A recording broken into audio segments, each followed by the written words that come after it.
Thank you. Thank you, Professor Vishwajit, and good morning to everybody, fellow panelists. Already a lot of grounds have been covered by both Professor Vishwajit and Nityananda. And I'll be limited to only two types of issues. One, the thrust of this budget, broad thrust of the budget. And second is that how the trust or budget proposals address the issues at hand. I would confine myself only to these aspects. But before I begin, I wanted to share with you that I was always reminded when I was listening to the budget, I was remembering very repeatedly what that Vishwajit has referred to. Keynes' famous saying. Let me quote what he said. That in the long run, we are all dead. Economists set themselves too easy. If in tempestuous seasons, they can only tell that when the storm is long past, the ocean is flat, unquote. So this was a reminder because the thrust of the budget was on the long term. Actually, it's based on 4 pillars for the Amrut Kal of 25 years. It is interesting, in the bad old days of planning, when plan was made, there was a perspective plan. But perspective plan basically try to coordinate the thinking of the experts, policymakers, and all to coordinate on the issues of goal, strategies, and policy options. But when the Amrut Kal for 25 years was talked about, I don't find that is any document backs it. Actually, this seems to be practice when the government was saying that by 2025, Indian economy will achieve the growth of, will reach $5 trillion. But it is not documented, it is not based on any kind of thinking, organized or coordinated thinking. As Niti Aayog, I don't see any paper which backs the Amrut Kal and all the 4 pillars of the foundation. 4 pillars is investment, basically, infrastructure, and then inclusive development. And one more is the 4 I's, basically, and infrastructure. These are the 4 pillars. These are 4 pillars of the new India. But actually, it looks to me there's a deficit. There will be a dichotomy between the new economy and the traditional, a tiny new economy and a large traditional economy, which will substitute perhaps Bharat and India. It will be something like a different meaning of Bharat and India. The new India and the traditional India. But having said that, I would like to compliment the finance minister on one account, maybe 2. That is, for the last 2 years, she has presented the budget in a very transparent manner, avoiding any kind of creative accounting. For that, I think she deserves compliment. Second thing, I don't know whether it is a compliment or not, but she has attempted to contain the fiscal deficit, more importantly, revenue deficit, prudent fiscal management requires to contain revenue management because revenue expenditure has a bad name. So it is prudent fiscal management means you have to contain the revenue expenditure. So in that sense, I'm not so it is whether that's good or bad, but in that sense, revenue expenditure is really contained. It is attempted to brought down from 4.9% earlier, I think, to 3.8%. And fiscal deficit is also has increased a little, but not much, given all the problems. But then, of the fiscal deficit, 70% of them will be financed through market borrowing, basically treasury bills and government securities. This is like the idea is to induce government expenditure is intended to induce private expenditure.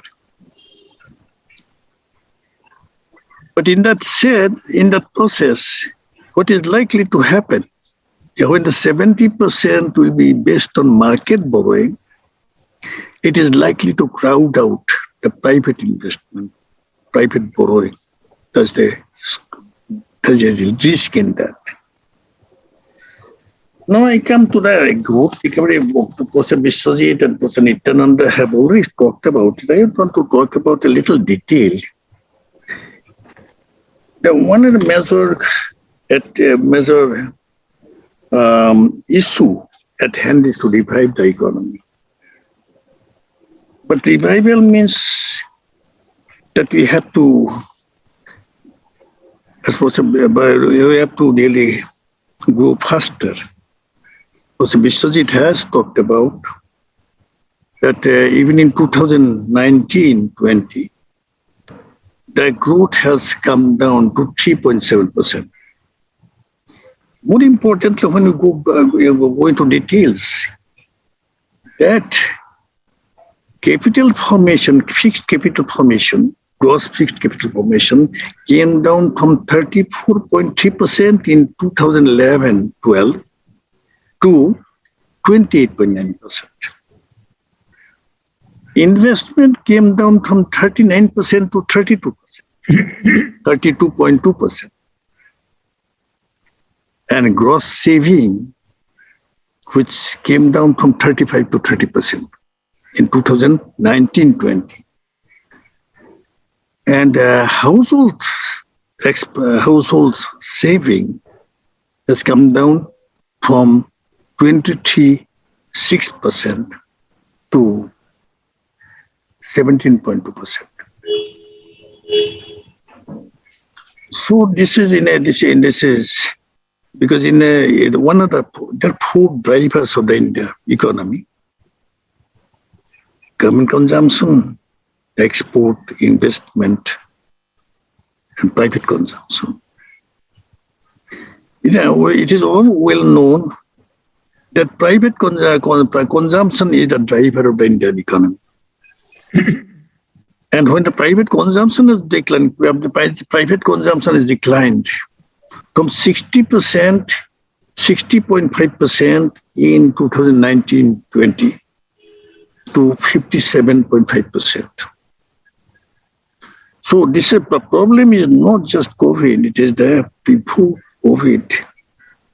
With the 2019 itself is 1920, there's a serious structural problem. So the revival of growth has to be addressed, keeping in view all these structural, all these problems. But thrust of the budget is on capital expenditure. I think capital expenditure, there is no quarrel about capital expenditure. It has gone up really substantially to 7 lakh crore from 66 lakh crore, which is a substantial jump. The two things we know, one thing we know that infrastructure, Indian producers find it difficult to compete globally. One of the constraints is infrastructure cost is high. The second is that the logistic cost is high. It is 13 to 14% in India, as against about 8 to 9% in most developed countries. It's a very high. That's why producers find it very difficult to compete globally. So this is understandable and this is desirable to focus on infrastructure, logistic expenditure. In that sense, the focus is very clear and good. But difficulty is that out of this 7 lakh crore, more than 3 lakh crore will be transferred to the states for creating assets. This is all good, but devil lies in implementation. Implementation it involves time, but it is a notoriously sluggish implementation. As a result, with this capital expenditure would be able to address the issues that are at hand. I will be addressing only 2-3 issues. And in the context, as you all know, that COVID-19 has impacted not only economy but also society in a big way. And one aspect is already, it was mentioned, is the unemployment. The estimate is that about 2.3 million people, 2.3 crore people have become, 23 million people have been unemployed. It's a CMI figure. Has lost jobs during the COVID period. Actually, it began with a demonetization and it worsened the lockdown to contain COVID-19, worsened the situation. So this, where the budget, through the capital expenditure, where the budget projects is a 60 lakh crore, 60 crore. Yes, 60 lakh, 60 lakh job creation, which means 12 lakh per annum, 60 lakh in 5 years. Against the requirement against the 2.3 crore unemployment. In addition, there is an addition to the labor force every year to the tune of 11 million. 1.1. Unemployment is a very serious issue. But this is the private expenditure, the capital expenditure will not be able to address the employment generation. It is the government of India budget also does not recognize that it will be able to address will be able to generate only 60 lakh jobs. So it falls terribly short of the requirement. And coming to on the top of this is the inflation, which was also mentioned earlier, that according to RBI figure, it is already 5.7%. And when we did study earlier that whenever inflation rises, it is the poor which is affected most. Already they have lost jobs, they have lost income. On the top of it, the price is going up. So that would really hurt the people very much. But if on the other side is the food subsidy has been reduced. Food subsidy which could probably give some kind of holiday has been reduced from 2.9 lakh crore to 0.07 lakh crore. And similarly, NREGA allocation has been reduced by 20. NREGA gives the employment, it's a demand-driven program. Only the most needy people go for NREGA works. Now, their allocation has been reduced by 25%. But however, the government has given, budget has provided 2.7, I think, 2.7 lakh crore in terms of MSP. But what is lost sight of? 86% of the total holdings are marginal and small, which means 0 to less than 2 hectares of land. This 86.2% marginal and small and marginal farmers are not likely to have any surplus. And as a result, they will not benefit from this MSP, only MSP for provision. What is more, that even if suppose some have got surplus, MSP benefit one can get only when there's a procurement agency. A large part of the country, there's no presence of the procurement agency. So this is just nominal. And then farmers will not have the access. Even large farmers in some of the places will not get any benefit from the MSP, where there is no presence of procurement agency. So this is about job loss. But job loss, as a result of job loss, there is also income loss. When there's a study one study by the Azim Premji, State of Working in India report 2021, estimated that COVID-19 pushed 230 million people, 230 million people into poverty. As I said earlier, that all those NREGA, food subsidy, they give some support structure, but that all have been cut down. Now coming to the health and health, there's just a few months before the COVID-19, there was a UN declaration. I'll quote it because that is important.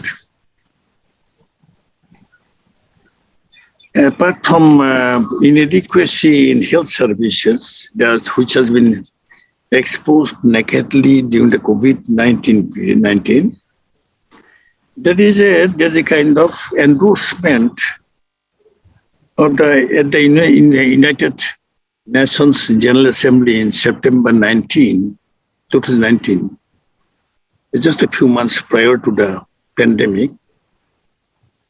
All countries endorsed a political declaration on universal health coverage, affirming that, quote, health is a precondition for an outcome, an indicator of the social, economic, and environmental and dimensions of sustainable development and the implementation of the 2030 Agenda for Sustainable Development, unquote.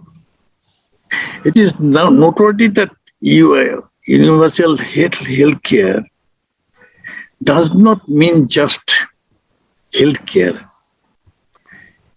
provided by health workers in the health facilities. It includes all those services that promote health and prevent disease at the population level. Outbreak surveillance, safe water, sanitation, etc., just to give a few examples. Thus, universal healthcare has many benefits beyond treating diseases and include improved health security and better protection against the ravages of future pandemics and epidemics. As the IMF in one of its papers has noted, that no country has made significant progress toward universal healthcare without relying on public monies as its main funding source. The budget has not significantly augmented, or rather remained stagnant at budget 2021-22. So when the requirement is so large that it's, of course, the health is a state subject. Here the state will have to allocate. But even so, health aid at the best of time does not account for. It accounts for barely 1% of GDP, in spite of all this. I would like to say a few remarks. One observation about resource mobilization. From one perspective, budget is very good that it has been able to maintain the stability in the tax system. But tax GDP share in India's tax GDP share is one of the smallest among the comparable countries, lowest among the comparable countries. It is 18% as compared to 20 to 28% with some of the emerging countries like Brazil, China, and South Africa. But then there's no attempt to say government budget all the attempt. And actually, government in last few years have been focusing more on dismantling the assets created, privatization of public enterprises, or asset demonetization. That is the way of mobilizing resources. But no attempt has been made to increase tax GDP ratio. There's scope for it. I'll give you a couple of things. And this is important because in a country like ours, the income distribution, which was mentioned by Professor Biswajit, has worsened. And it is